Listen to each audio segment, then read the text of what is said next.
Hello everybody, here it is the Janitor with a sort of review of Skullgirls. The game's been out since last Tuesday, I think it was, last Tuesday, Wednesday anyway. Basically the game is a hell of a lot of fun, and I thought I'd just, do a little review for y'all. Maybe you're a bit in the fence, you're not sure if you want to play it or not. I mean, to be honest, if you're on PSN I'd get the demo, but I don't even know if the demo is on Xbox Live. I just downloaded it fast as hell anyway, but basically it's a new fighting game IP that's been out. It's been in development for quite a while, been delayed for quite a while, but it's it's been really much in the community's eye as it's been getting built. As in player Mike Z, you may know him from BlazBlue or Marvel vs Capcom 2 or Guilty Gear as well, I think. Basically he teamed up with this other guy who had an idea for a fighting game. This other guy had an idea for characters and stuff. They basically came together on Reverge Labs Autumn, and they've come up with this gem that is Skullgirls. So basically it's a live arcade release or a PSN release. It comes in about 1200 points, so you're talking about a tenner or something around about there. Basically it's sort of small development team, so it's not going to be as big or as glossy as a AAA title, but from what I've played, it's just as, if not better than any AAA title. So basically, here's your main menu. You've got your single player versus training, helping options. You can exit the game, unlock the full game if you want a demo. Guess there is a demo then. Show your achievements, leaderboards and extras so far, or just show the credits. But other things are coming soon. So it's good leaderboards. Let's check the leaderboards here. As you can see, Honzo Gonzo there sitting up in the second. There's some names you might recognise from streams or anything if you're into the fighting game. How to Read, the guy who done the Beautiful Joe slow tag combo. Anyone I know? Faker, Scotland's own Faker is now 24 for an Xbox Live. How sick is that, man? He is totally eating up there. This is of course Monday, and he's sitting 24 for an Xbox Live. That's pretty sick. Let's have a look, see if anywhere else is anybody. I've not actually played on live yet, so I'm not ranked, but there we go. My brother's sitting 49th, so 2 Scottish players in the top 50, and that's out of at least 5. I can only guess that Liam's the bottom. I'm kidding, man. But 5,000 players, you're in the top 50. That's quite a good place to be in. Both Cerebella players, which is also sick. But anyway, let's talk about the game here. So anyway, single player here, we've got your story mode, which takes you through the story of Skullgirls, playing through the point of view of the character, like your standard sort of arcade mode in a fighting game, where you get a bit of start story, you get a bit of stuff in the middle, and then you get a bit of an ending. Right now, I believe all the endings aren't totally canon. I think DLC characters coming in are going to be the ones to change that and make it canon. Make it sort of so that it wraps all the stories together. Arcade mode, you just randomly generated characters that you can fight against. You can choose your difficulty there. I hear that from Sleepwalk to Ridiculous, I hear that the difficulty is a bit schizophrenic. Sometimes it just decides to kick your ass when it wants to, but there's nothing wrong with that. The best way to learn fighting games sometimes is to just get your ass kicked. But anyway, we've got Versus as well. Versus, you've got your local quick match, so you can go into ranked or unranked here. Join on. Right now it's only one person per room, but who knows? They could actually implement lobbies if this game does make that fat dollar. But anyway, what else we've got going on? Training mode as well. Training has the tutorial mode that the tutorial mode that is quite in depth. I'll probably do another video on it later on, but basically I've done a few of the lessons. Basically it goes from beginner tutorials, intermediate, and a bit of the combo tutorial. So it gives you basic things about fighting games, such as movement, defense, attacks, stuff like that. And then it tells you defend against what a mix-up is, how to defend against it, what punishing is, what hit confirms are, how to mix up yourself for offense and against throws as well.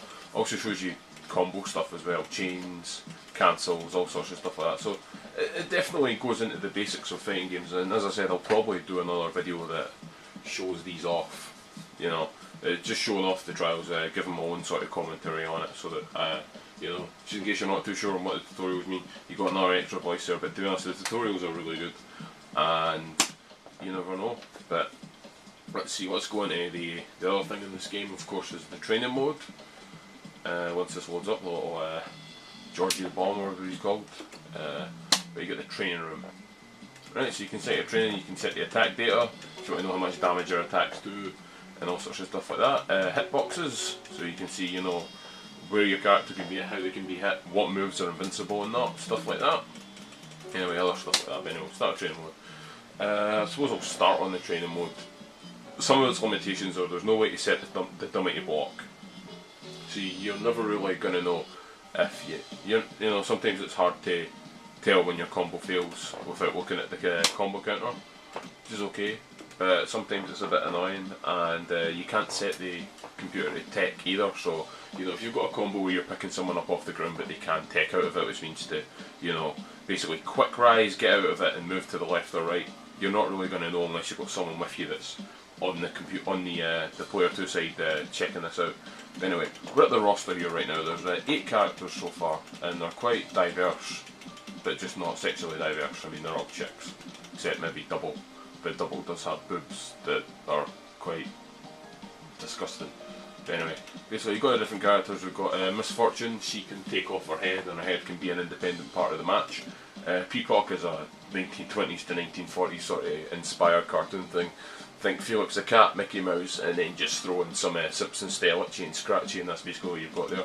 Painwheel is some sort of patient with a mask stitched to her face.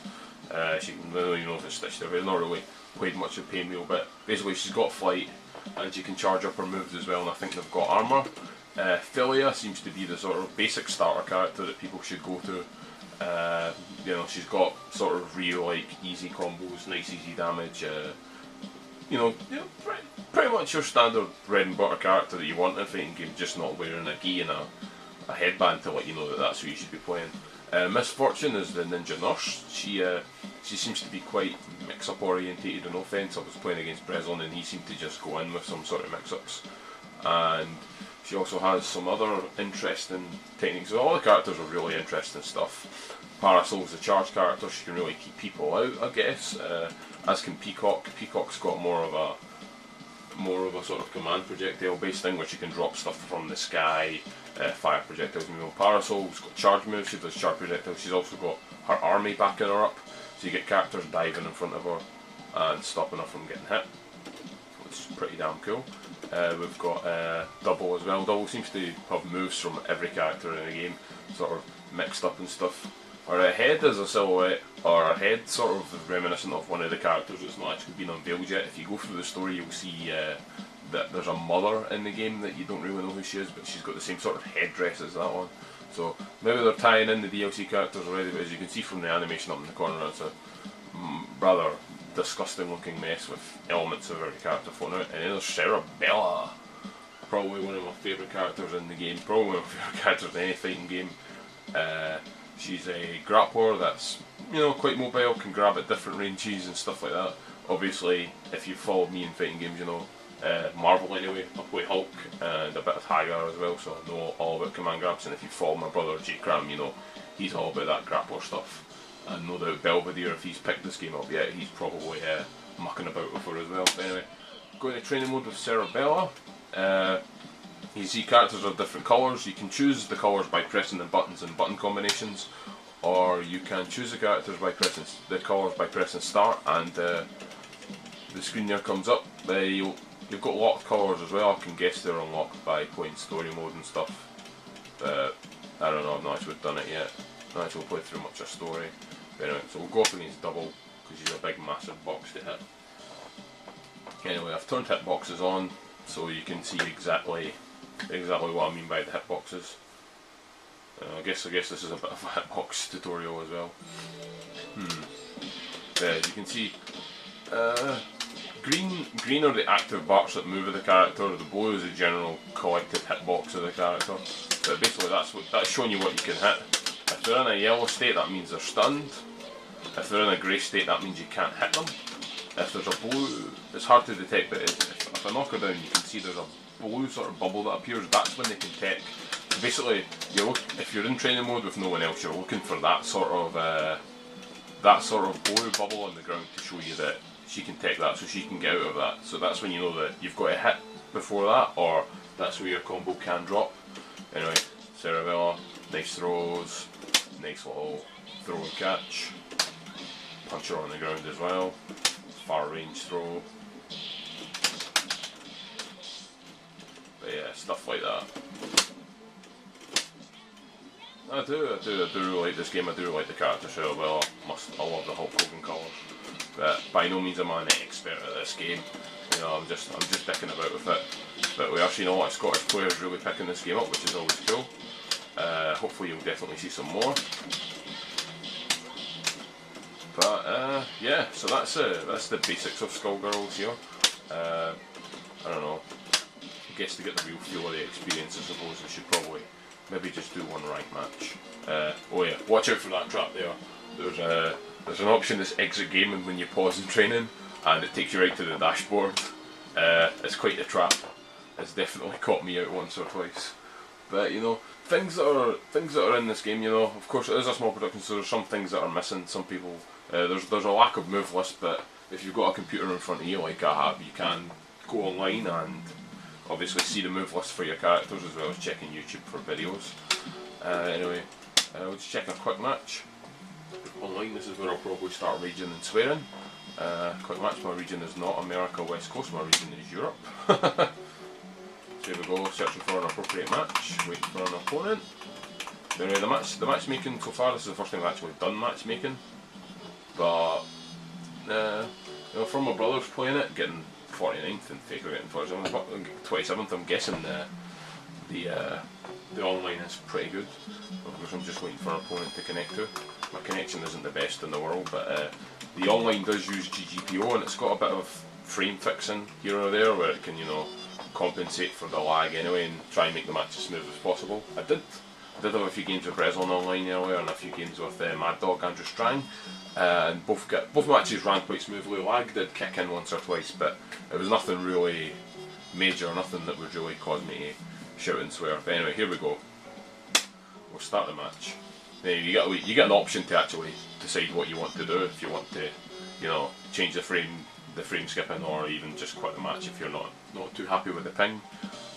Fortunately, I'm a bit of a scrub, so I don't know the exact ping that you'd want. So anyway, let's see how I do with Cerebella against Miss Fortune. Oh, not really had much experience with Miss Fortune, but we'll see. We'll see what I can do. But yeah, if you're into fighting games, I definitely urge you to pick up this game. If you're interested in fighting games as well, this tutorial will definitely help you get started. It's definitely one of the better tutorials of fighting games I've ever had, but let's see how this ends up.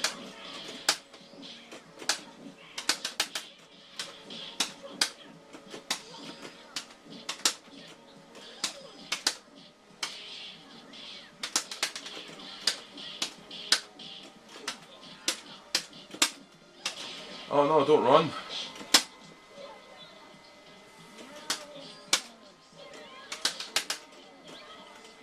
Oh, I'll get thrown. We got throws. Try to get that restand that you may have seen from a desk video, but if not, trying to do it does actually kill people. Nothing impressive here. Maybe I'll try and get some cool stuff later on. Right, let's see if I can hit my mix up. That's my next aim. Oh, she hit me with the head, and now the head's on the ground, OTG'ing me.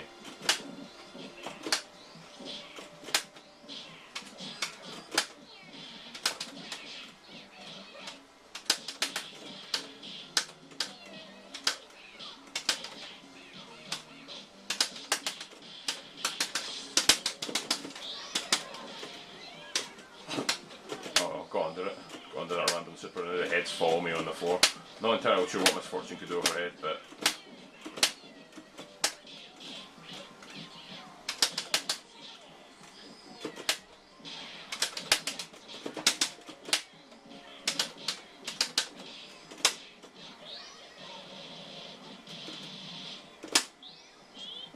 oh, here we go. Oh, and there we go. Cerebella's grabs do massive damage. That definitely wasn't a professional display by me. Still really trying to figure out the game, but you know what? This is a really fun game. I'm definitely going to be sinking a lot more time into it. You're going to see me playing a lot more of this. Hopefully a lot more of other games as well, but to be honest, in my short review of Skullgirls, definitely definitely worth picking up. If you're interested in fighting games, or if you love fighting games, there's definitely something for you to love. I don't know, what else could I go over? Other things in the game as well, there's other things as well that stops the sort of bullshit that people go on about. There is the unblockable protection, where basically you can stop getting put in unblockable situations that are nasty and suck in other games. And there's also infinite detection as well. If you start whooping the same sort of moves over and over again, the game detects that and goes, oh sorry, and then you can burst out of the infinite.